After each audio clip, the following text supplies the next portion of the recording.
എല്ലാവർക്കും നമസ്കാരം. ഞാൻ ഡോക്ടർ ചഞ്ചൽ കേസ്, കരുണ മെഡിക്കൽ കോളേജിൽ എമർജൻസി മെഡിസിൻ കൺസൾട്ടന്റായി സേവനമനുഷ്ഠിച്ചു വരുന്നു. നമുക്കറിയാം, നാം താമസിക്കുന്ന ഈ സ്ഥലങ്ങളിൽ പാമ്പുകളുടെ സാന്നിധ്യം നമുക്ക് അപരിചിതമല്ല. മിക്ക പാമ്പുകളും അപകടകാരികളല്ലെങ്കിലും വിഷപ്പാമ്പുകളുടെ കടിയേറ്റാൽ ചിലപ്പോൾ ഗുരുതരമായ വൈദ്യശാസ്ത്ര അടിയന്തരാവസ്ഥയായി മാറിയേക്കാം. ഇനി പാമ്പ് കടിയേറ്റാൽ നാം എന്തെല്ലാം ശ്രദ്ധിക്കണം? ആദ്യമായി പരിഭ്രാന്തരാകരുത്. അതുപോലെ കടിയേറ്റ ഭാഗം അനക്കാതെ വയ്ക്കുക.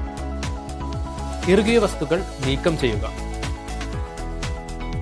ഇറുകിയ കെട്ടുകൾ ഇടരുത്.